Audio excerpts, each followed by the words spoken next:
Nama saya Nurhanis Naspin, PC 22110025, membentangkan tentang pengenalan Akta 747.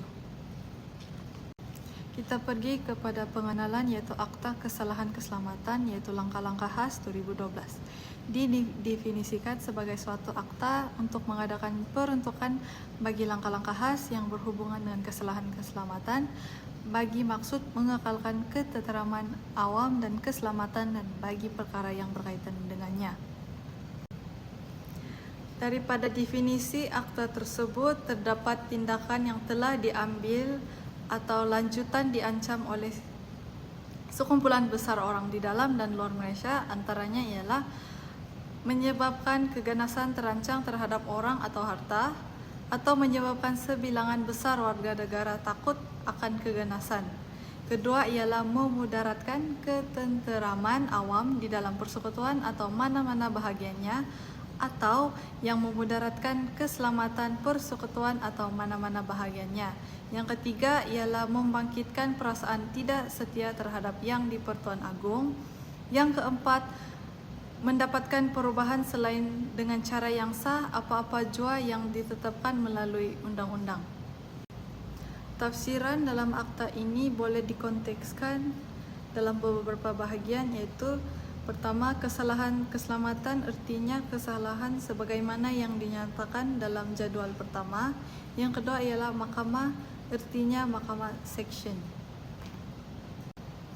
Yang ketiga ialah maklumat sensitif, artinya apa-apa dokumen, maklumat dan bahan yang berhubungan dengan jemaah menteri, jawatan kuasa jemaah menteri dan Majlis Mesyuarat Kerajaan Negeri atau menyentuh kedaulatan, keselamatan negara, pertahanan, ketenteraman awam dan hubungan antarabangsa, sama ada atau tidak dikelaskan sebagai rahsia besar, rahsia, sulit atau terhad oleh seorang menteri, menteri besar atau ketua menteri suatu negeri atau mana-mana pegawai awam yang dilantik oleh seorang menteri, menteri besar atau ketua menteri, iaitu menteri yang dipertanggungkan dengan tanggungjawab bagi hal ehwal dalam negeri. Seterusnya ialah saksi yang dilindungi, artinya seorang saksi yang mendedahkan akan menjelas pengumpulan keterangan atau risikan atau membahayakan nyawa dan keselamatan dirinya. Selamat pagi doktor dan rakan-rakan sekalian. Nama saya Senwaifa Adrian Glenn, pemegang matriks BC 221602889. Saya akan menerangkan tentang kuasa khas bagi kesalahan keselamatan.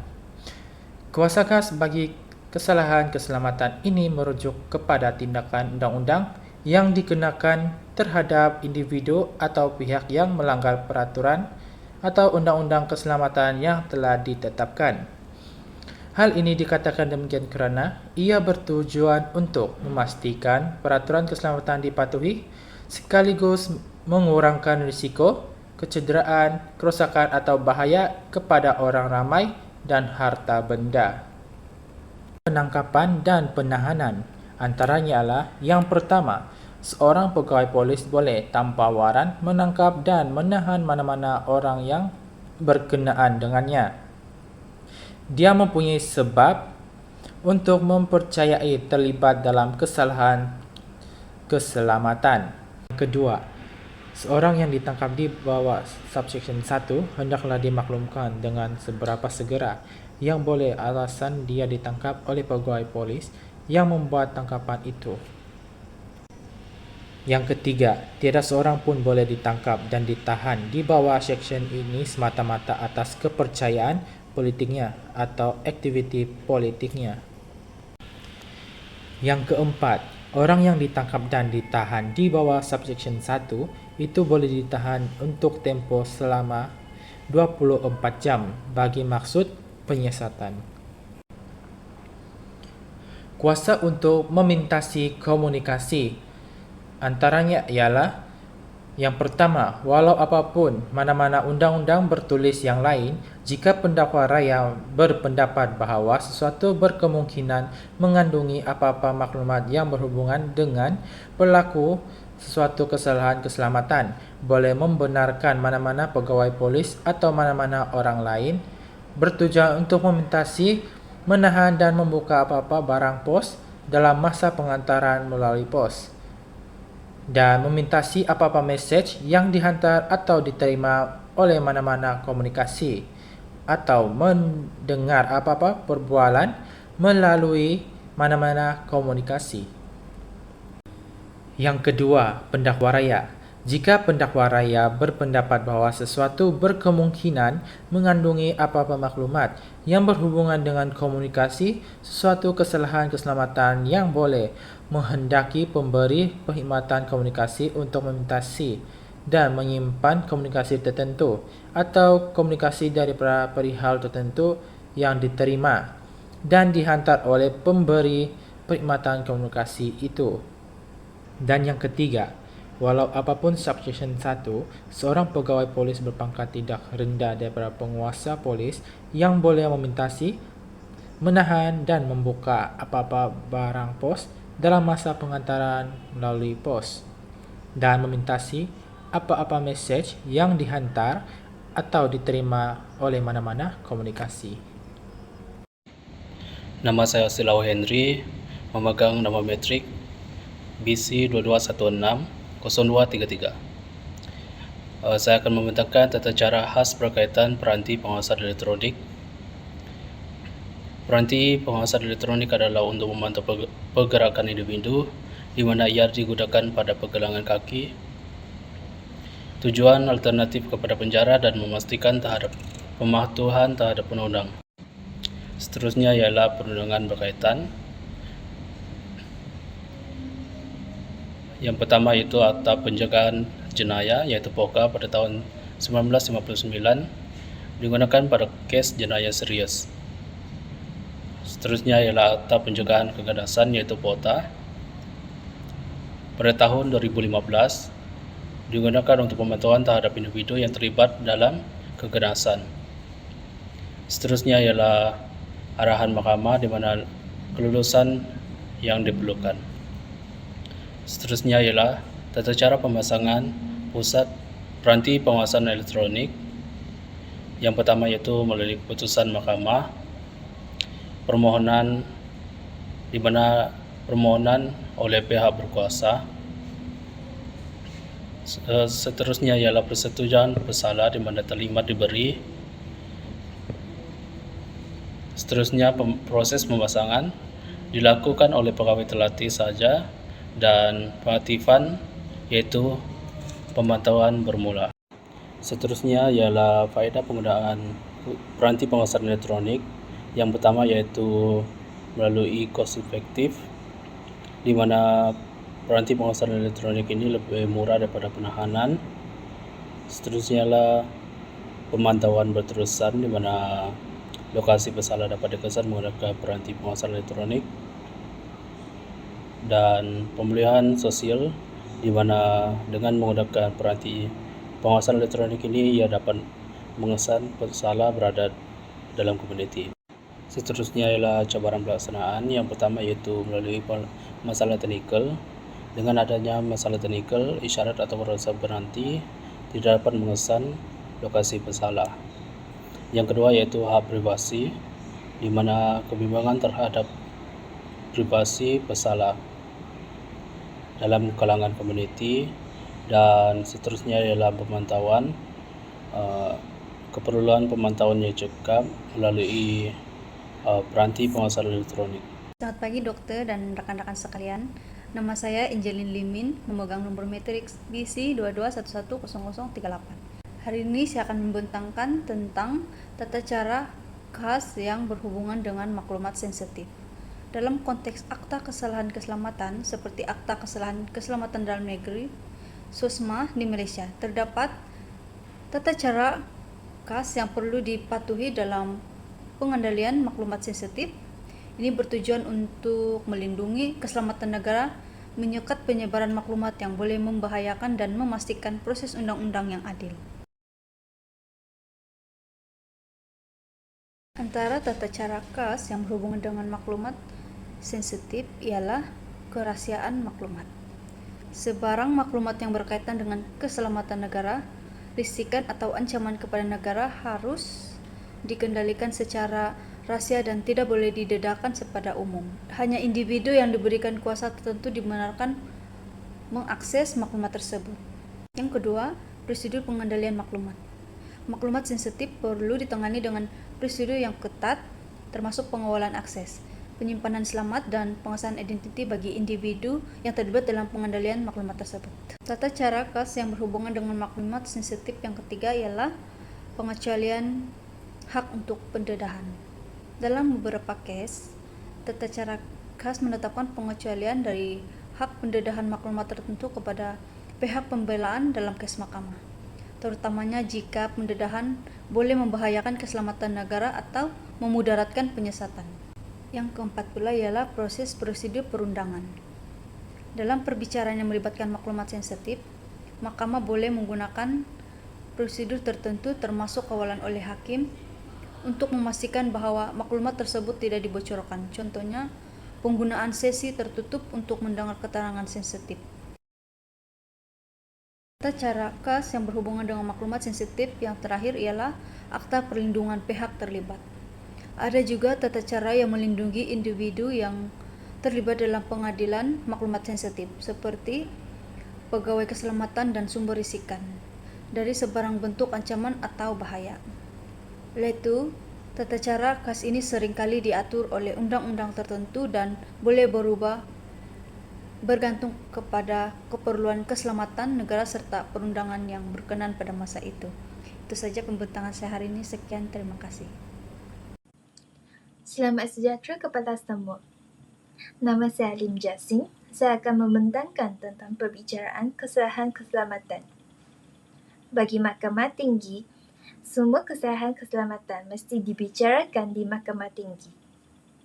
Bagi prosedur khas, penahanan sehingga 28 hari untuk siasatan. Bukti khas seperti kenyataan saksi rahsia boleh diterima. Seterusnya, jaminan dalam kesalahan keselamatan. Terdapat dua jenis jaminan, iaitu tiada jaminan dan kesalahan tidak layak untuk jamin. Yang pertama, tiada jaminan. Secara amannya, jaminan tidak diberikan kepada tertuduh bagi kesalahan keselamatan. Untuk pengecualian tertakluk kepada peranti pengawasan, terdapat beberapa syarat yang terdapat kepada individu layak untuk jaminan, iaitu bawah umur 18 tahun, wanita, orang sakit atau uzur. Jaminan hanya dibenarkan selepas permohonan pendakwa rakyat untuk memasang peranti pengawasan elektronik, iaitu mengikut Kanun Tata Cara Jenayah. Bagi kesalahan tidak layak untuk jaminan, kes di bawah bab VIA Kanun Kesisakan, iaitu kesalahan berkaitan dengan keganasan. Yang kedua, kes di bawah Akta Langkah-Langkah Khas Membentang Keganasan di Luar Negara 2015 tahun, iaitu Akta 770. Bagi kesimpulan perbicaraan kesalahan keselamatan, iaitu ketegasan undang-undang perbicaraan kesalahan keselamatan dijalankan dengan ketat untuk melindungi negara. Kedua, imbangan keselamatan dan hak, iaitu langkah seperti peranti pengawasan memastikan kawalan terhadap tertuduh sambil menjaga hak individu tertentu. Nama saya Shirlyn Jensin, pemegang nomor matriks BC 22110018. Seterusnya saya akan membentangkan tentang tata cara khas yang berhubungan dengan saksi yang dilindungi. Di bawah Akta Kesalahan Keselamatan, Langkah-Langkah Khas 2012 atau SOSMA, terdapat tata cara khas berhubung dengan saksi dilindungi. Objektifnya adalah untuk melindungi saksi yang mungkin menghadapi ancaman keselamatan akibat memberikan keterangan dalam kes-kes berkaitan keselamatan. Berikut merupakan tata cara khas berkaitan dengan saksi yang dilindungi. Yang pertama, perlindungan identiti saksi. Mahkamah boleh memerintahkan agar identiti atau tempat kediaman saksi tidak didedahkan. Tujuannya adalah untuk memastikan keselamatan saksi dan mengelakkan risiko ancaman, tekanan atau tindak balas daripada pihak tertuduh atau individu yang berkaitan. Yang kedua adalah pemberian keterangan secara tertutup. Saksi boleh memberikan keterangan di mahkamah secara tertutup atau melalui link video supaya identiti mereka tidak diketahui oleh orang awam atau pihak yang tidak berkenaan. Hanya individu tertentu seperti hakim, peguam bela, pendakwa raya dan tertuduh yang dibenarkan berada di bilik mahkamah semasa keterangan diberikan. Seterusnya, larangan menyoal identiti saksi. Semasa pemeriksaan balas, pihak pembelaan dilarang menyoal saksi mengenai identiti, tempat tinggal atau sebarang makluman yang boleh mendedahkan saksi kepada risiko keselamatan. Penggunaan keterangan bertulis. Dalam keadaan tertentu, mahkamah boleh menerima keterangan bertulis daripada saksi yang dilindungi tanpa kehadiran saksi di mahkamah, asalkan pihak pembelaan diberikan peluang untuk memeriksa kesahihan dokumen tersebut. Seterusnya, sekatan pendedahan maklumat. Individu yang terlibat dalam perbicaraan, termasuk peguam dan hakim, tidak dibenarkan mendedahkan sebarang maklumat mengenai identiti saksi kepada mana-mana pihak luar. Sekiranya melanggar perintah ini, individu tersebut boleh dikenakan tindakan undang-undang. Yang keenam, penyediaan kemudahan keselamatan. Saksi yang dilindungi boleh diberikan perlindungan oleh polis atau pihak berkuasa lain sebelum, semasa dan selepas pembicaraan. Contohnya, saksi boleh dipindahkan ke lokasi yang dirahasiakan atau diberikan identiti baru jika diperlukan. Dan yang terakhir, keutamaan mahkamah. Mahkamah perlu memastikan bahwa hak tertuduh untuk mendapatkan perbicaraan adil tidak diketepikan walaupun identiti saksi dirahasiakan. Bukti yang diberikan oleh saksi dilindungi mesti relevan dan boleh dipercayai. Tata cara khas tentang saksi yang dilindungi sempat menjadi isu kontroversi kerana penggunaan saksi yang dilindungi sering mendapat kritikan kerana dikatakan boleh mengurangkan hak pembelaan tertuduh untuk mempersoalkan kredibiliti saksi secara menyeluruh. Namun, ia dianggap penting dalam kes berkaitan keselamatan negara seperti keganasan di mana saksi mungkin menghadapi risiko serius. Tata cara khas ini adalah selaras dengan matlamat SOSMA untuk menjaga keselamatan awam tanpa mengabaikan prinsip keadilan. Pindaan Akta Kesalahan Keselamatan Langkah-langkah khas 2012 SOSMA. Pada tahun 2024, terdapat beberapa operasi penguatkuasaan yang menggunakan peruntukan di bawah SOSMA untuk menangani jenayah terancam dan ancaman keselamatan. Operasi terhadap Gibbs Holding dalam operasi yang dikenali sebagai OP Global, seramai 58 individu termasuk Ketua Pegawai Eksekutif Gibbs Holding Sendian Berhad telah direman di bawah SOSMA berkaitan dengan dakwaan jenayah terancam dan penganiayaan kanak-kanak. Antara isu yang berkaitan, penggunaan SOSMA dalam operasi ini menimbulkan perbincangan mengenai hak asasi dan prosedur penahanan, dengan sesetengah pihak menggesa kajian semula terhadap akta tersebut untuk memastikan keseimbangan antara keselamatan negara dan hak individu. Dengan itu, SOSMA terus menjadi topik perbincangan yang hangat di Malaysia.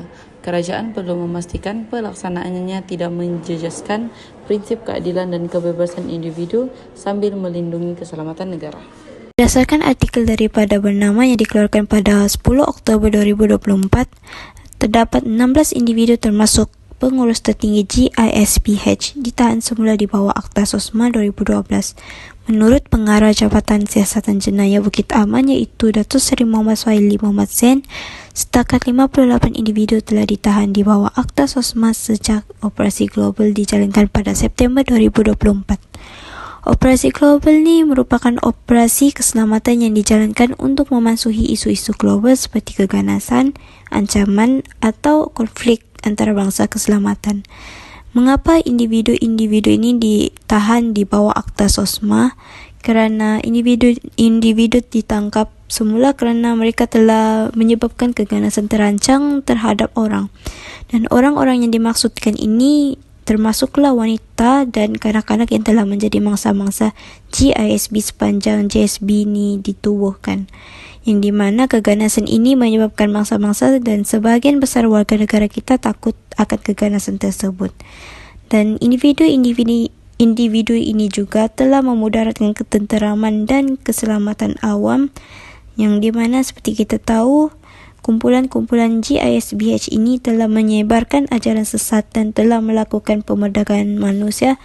Dan individu-individu ini ditangkap semula kerana mereka disiasat di bawah kesalahan Seksyen 130V Kanun Keseksaan. Kerana mereka dipercayai merupakan sebuah anggota kumpulan jenayah yang terancang.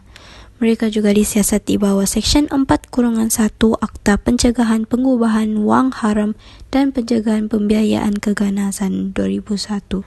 9 individu telah dituduh dengan 20 pertuduhan yang melibatkan Seksyen 14-E dan Seksyen 14-B, iaitu kesalahan-kesalahan seksual terhadap kanak-kanak 2017, Seksyen 31-1E Akta Kanak-kanak 2001, Seksyen 354 Kanun Keseksaan dan Seksyen 506 Kanun Keseksaan.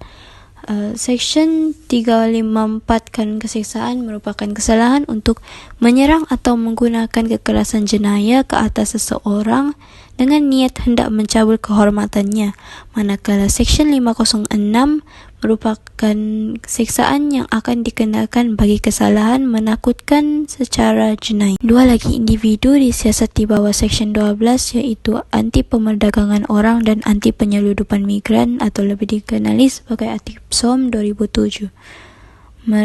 Mereka dikenakan Seksyen 12 kerana mereka telah menjadikan kanak-kanak, iaitu mangsa mereka tersebut, sebagai pekerja di kedai-kedai di bawah cawangan GISB seperti kedai roti Ikhwan dan restoran Ikhwan. Walaupun kanak-kanak tersebut masih di bawah umur, mereka memaksa untuk kanak-kanak tersebut bekerja. Dan kedua, mereka juga disiasat di bawah Seksyen 14-E Akta Kesalahan-Kesalahan Seksual Terhadap Kanak-kanak 2017 dan Seksyen 5-1 Akta Pusat Jagaan 1993.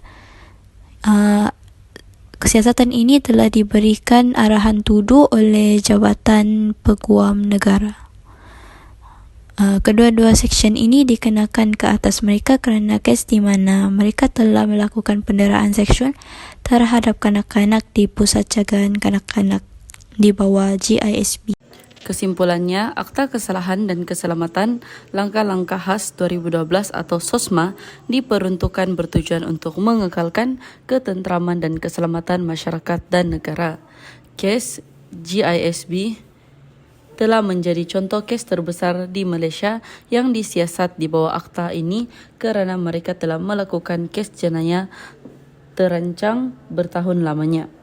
GISB ini telah menimbulkan kebimbangan kepada masyarakat kerana kes mereka melibatkan pemerdagangan manusia, terutamanya kanak-kanak dan wanita, kes kesalahan seksual terhadap kanak-kanak dan kes kesalahan pusat jagaan. Akta ini dapat memberikan hukuman yang sesuai dan setimpal dengan kesalahan-kesalahan yang telah dilakukan oleh suspek.